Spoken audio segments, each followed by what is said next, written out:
Alors maintenant, nous allons passer au dossier numéro 4. Je voudrais commencer par le dossier numéro 4 avant de revenir sur le dossier numéro 3. Le dossier numéro 4 est une suite logique un petit peu de ce que l'on vient de voir. On vous dit au cours de votre stage d'externe dans le service de cardiologie du CHU de Poitiers, etc., etc. Et on vous dit qu'est-ce que la notion de faute personnelle et la notion de faute de service dans le monde hospitalier.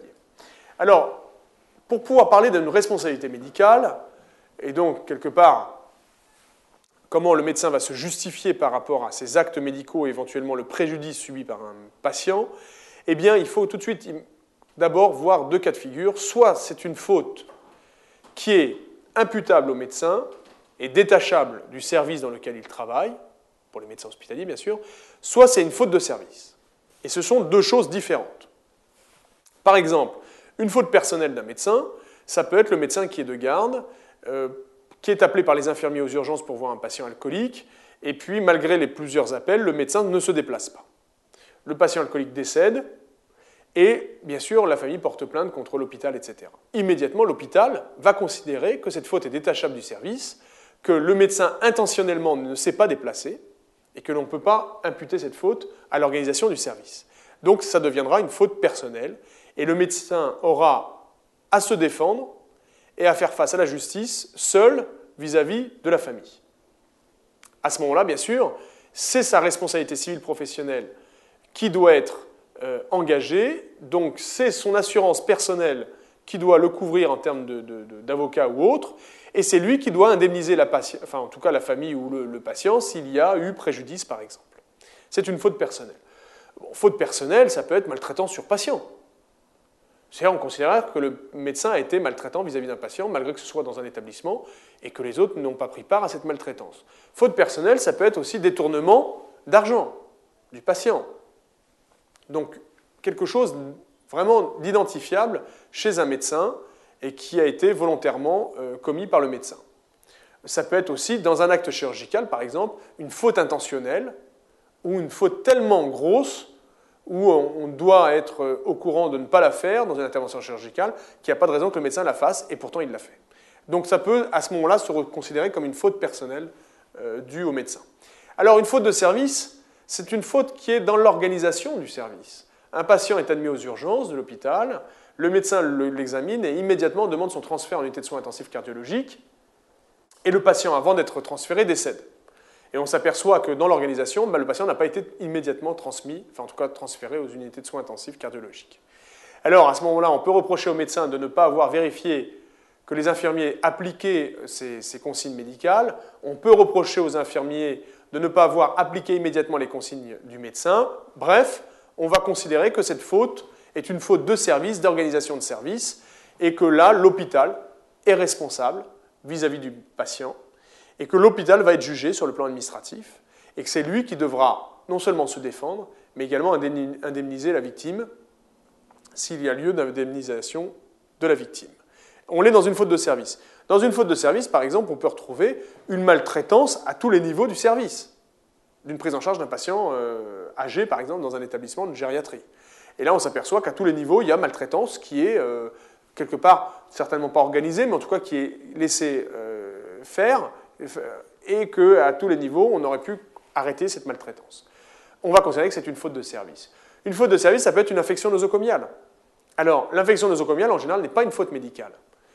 Mais elle n'est pas une faute médicale lorsqu'elle est encadrée par des protocoles de prévention d'infection nosocomiale.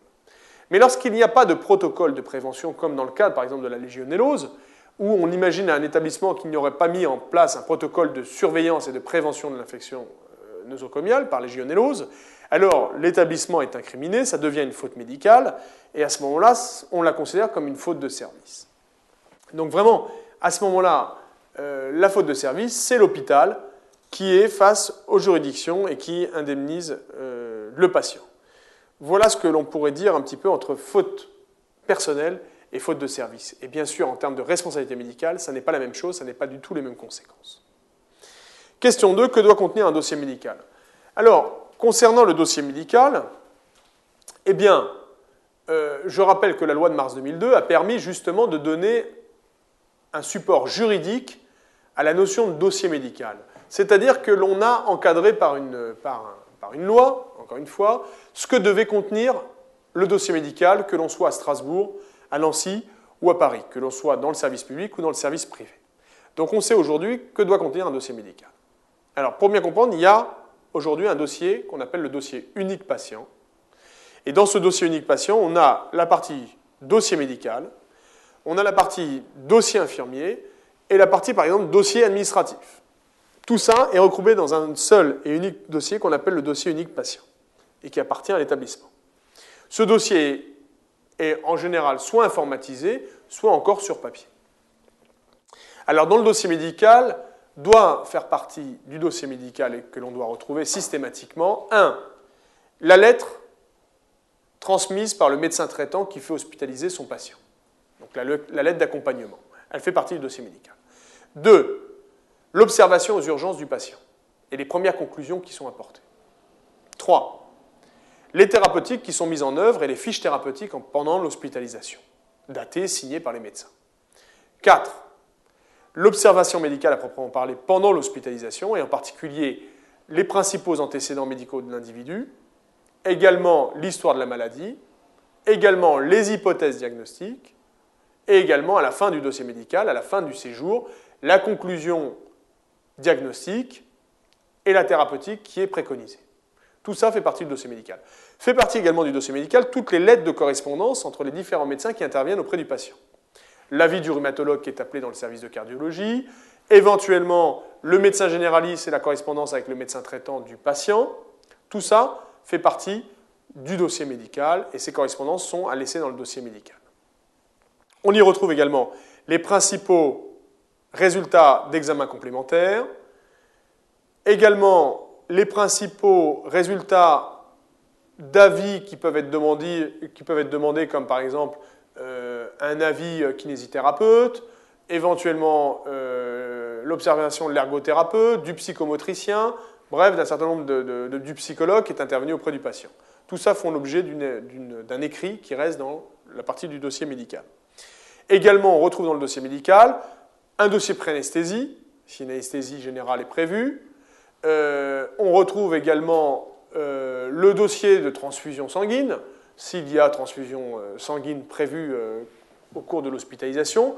Tout ça font partie du dossier médical. Les images d'examen complémentaires font partie également du dossier médical. On peut y retrouver également les notes personnelles des médecins, c'est-à-dire les hypothèses qui sont écrites sur un papier libre du dossier médical concernant le patient. Les notes des étudiants en médecine validées par les responsables sont retrouvées dans le dossier médical. Également dans le dossier médical, tout ce qui est certificats médicaux qui sont faits pendant l'hospitalisation sont dans le dossier médical. Certificat d'internement, par exemple, en cas d'HDT, etc. Les arrêtés préfectorales, en cas d'hospitalisation d'office. La note du tiers, en cas d'hospitalisation sur demande d'un tiers. On y retrouve également dans le dossier médical une partie à part, qu'on met toujours à part, qui n'est pas transmissible au patient, qui est la note des tiers. C'est-à-dire la famille téléphone à l'hôpital pour parler au médecin et dit voilà, on veut vous prévenir, le patient nous a dit ça, ou a fait ça, ou est complètement fou, etc. Tout ça sont écrits sur une partie à part du dossier médical qui est considérée comme note des tiers. Et on a, dans sa globalité, la constitution du dossier médical. Enfin, on y retrouvera l'ordonnance de sortie, en tout cas la photocopie de l'ordonnance de sortie, et le compte-rendu hospitalier finalisé, qui fera partie du dossier médical. Si on est dans un établissement de soins hospitalier où il y a également des consultations, dans ce dossier médical, on retrouve tout le support de consultation qui sont attraits aux patients, que ce soit dans un service de rhumatologie ou de cardiologie et que le patient soit en psychiatrie, tout ça apparaît dans le dossier médical. Voilà un petit peu la constitution du dossier médical. Alors, ce qu'il faut bien comprendre, c'est également que dans le dossier médical, une partie est transmise, en tout cas est transmissible au patient, et une partie ne l'est pas. Donc ça fera l'objet d'une autre discussion, mais il faut savoir que tout n'est pas transmissible au patient. Lorsque un patient demande son dossier médical, il y a une partie qui est considérée comme non transmissible. Question d'après, qu'est-ce que la notion de personne de confiance? Alors, la notion de personne de confiance, on est encore dans l'esprit du module 1, rappelez-vous. Le but, c'est de pouvoir garantir la meilleure qualité des soins et puis les droits du patient. Eh bien, les droits du patient, c'est de pouvoir être accompagné par un tiers qui sera là pour pouvoir éventuellement reprendre les informations qui ont été données au patient et qui n'auraient pas été vraiment comprises. Qui sera là également pour garantir que le médecin a bien transmis les informations médicales et que même si le patient est un peu timide, affaibli ou n'ose pas poser des questions, eh bien, on imagine que le médecin serait à même de pouvoir quand même tout lui transmettre parce qu'il y a aussi, entre autres, une tierce personne présente. La personne de confiance dépend de la loi de mars 2002. Elle est désignable par écrit sur un formulaire spécifique que tous les hôpitaux ou les cliniques privées ont et qui permet au patient de pouvoir choisir une personne majeure qui l'accompagnera pendant les soins médicaux, mais également pour les interventions chirurgicales. Et donc cette personne de confiance peut accompagner, avec accord du patient, toujours, même si elle a été désignée, avec accord du patient, peut accompagner le patient pendant les entretiens médicaux. Le médecin peut être amené à demander l'avis d'une personne de confiance avant de prendre une décision médicale. Et je rappelle quand même que la décision médicale est sous la responsabilité du médecin. Donc toute décision médicale est prise que par le médecin. Soit le médecin interroge le patient, lui demande son avis, éventuellement demande l'avis à la personne de confiance ou à la famille proche, si le patient en est d'accord, bien sûr, et au vu de tous ces éléments-là, va prendre sa décision médicale. Mais celui qui est responsable de cette décision médicale, c'est le médecin. Mais s'il y a choix entre deux thérapeutiques, alors il peut voir avec le patient laquelle choisir, mais en mettant en garde la première par rapport à la deuxième. Mais en aucun cas, le patient pourra imposer en disant « je veux telle thérapeutique », si cette thérapeutique n'est pas, en tout cas, utile ou justifiée dans telle ou telle maladie. Donc, pour revenir à ce que l'on disait, la personne de confiance est donc désignée par écrit. Elle est révocable à tout moment. Le patient peut très bien s'en débarrasser à tout moment ou la changer. Et surtout, la personne de confiance peut obtenir des informations médicales si le patient, encore une fois, donne son accord. Le patient peut être accompagné ou pas pendant ces entretiens de cette personne de confiance. Donc c'est quelque chose quand même de très important. Et la personne de confiance n'a rien à voir avec l'adulte majeur de son choix, qu'on a vu tout à l'heure chez le mineur, puisque pour pouvoir désigner une personne de confiance, il faut être majeur. Ce qui n'est pas le cas du mineur. C'est pour ça que le mineur, on parle d'adulte majeur de son choix lorsqu'il doit désigner une personne qui l'accompagne. Donc pour pouvoir désigner une personne de confiance, il faut être majeur. Voilà sur la notion de personne de confiance. Question 4. Quels sont en quelques mots les grands principes de la Charte des droits du patient hospitalisé? Alors, la Charte des droits du patient hospitalisé, c'est un document qui est né dans les années 90, en particulier lié aux ordonnances Juppé de 95, et qui rappelle dans tout établissement, dans tout service, les droits des patients, les droits fondamentaux des patients. Théoriquement, tout établissement public ou privé a à l'entrée du service cette charte qui est en tout cas affichée. Les étudiants en médecine doivent connaître ces droits du patient et doivent connaître cette charte. Alors, premièrement, elle stipule que l'hospitalisation est libre et que tout citoyen en France a le droit à être pris en charge dans un établissement de soins, et en particulier un établissement, bien sûr, public. Donc, accès pour tous au service public. Deuxièmement, la Charte des droits du patient hospitalisé précise que l'on doit respecter l'intimité et le respect de la personne. Donc, en aucun cas, on peut rentrer dans une chambre d'un patient sans taper, ou si la personne est dénudée, ne peut pas lui laisser le temps de se rhabiller, etc. Troisièmement, il est précisé que le patient a le droit aux informations médicales le concernant et que dans ce cadre de figure, eh bien, le médecin ne peut pas s'opposer à lui transmettre des informations médicales. Quatrièmement, le secret médical est partagé entre le médecin et son patient. Cinquièmement, il existe une voie de recours auprès du directeur. En cas de préjudice, le patient peut demander à avoir un dossier examiné par cette fameuse commission des relations des usagers et de la qualité des soins, la CRUC, qui sera là pour examiner s'il y a eu préjudice pendant l'hospitalisation ou pas. Donc, droit de recours auprès du directeur de l'établissement. Également, accès à son dossier médical. Le patient a accès à son dossier médical. C'est prescrit, enfin c'est en tout cas inscrit dans la Charte des droits du patient hospitalisé. Également, il est précisé que le patient a le droit à la meilleure qualité des soins et donc le médecin doit se soumettre à lui apporter cette meilleure qualité des soins. Il est précisé également dans cette charte qu'on doit respecter les croyances du patient tout en pouvant l'adapter dans le cas du service public, bien sûr, mais qu'on doit respecter les croyances du patient. Également que tout consentement doit être recherché avant un acte médical.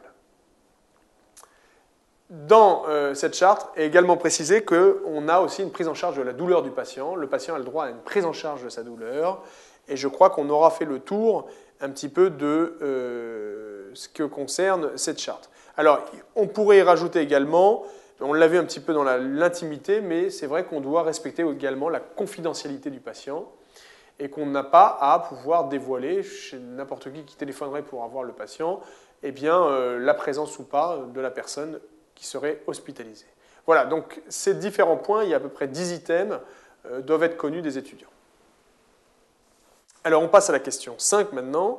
Au décours de l'hospitalisation, le patient souhaite obtenir son dossier médical d'hospitalisation. Quelles sont les grandes lignes de la démarche à suivre? Obtention du dossier médical, c'est quelque chose qu'il faut connaître également par cœur. Alors voilà la procédure. Premièrement, le patient peut demander, tout patient a le droit de demander à obtenir son dossier médical d'hospitalisation, qu'il était en privé ou en public. Il doit en faire la demande auprès soit du directeur de l'établissement, soit du médecin-chef responsable de l'unité de soins où il était hospitalisé. Il doit remplir un formulaire spécifique de demande de dossier médical. Dessus, il est précisé deux possibilités, soit de recevoir le dossier médical par courrier, soit de venir sur place examiner son dossier médical. Dans les deux cas de figure, de toute façon, ce qui sera transmis au patient sera une photocopie du dossier médical et certainement pas l'original, qui est encore une fois sous la responsabilité de l'équipe hospitalière. Alors, quand le patient veut le recevoir par courrier, son dossier médical, il doit préciser quelle partie du dossier médical il souhaite recevoir, de quelle date à quelle date.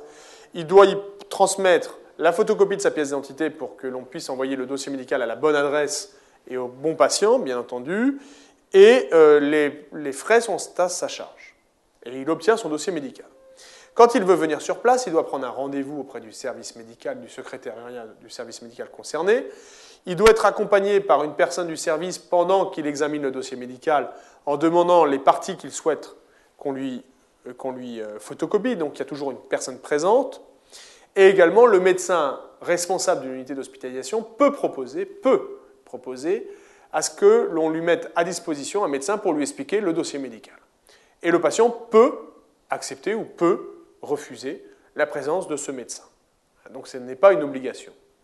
Le patient vient sur place, il examine son dossier médical, il précise qu'il veut telle ou telle partie photocopiée, on lui photocopie, c'est à sa charge, et il repart avec son dossier photocopié, son dossier médical. C'est donc un accès direct au dossier médical. Enfin, ce qu'il faut savoir, ce sont les délais pour accéder à son dossier médical. Alors pour tout ce qui est dossier de moins de 5 ans, nous devons transmettre le dossier médical sous 8 jours. Pour tout ce qui est dossier de plus de 5 ans, nous devons transmettre le dossier médical sous 2 mois.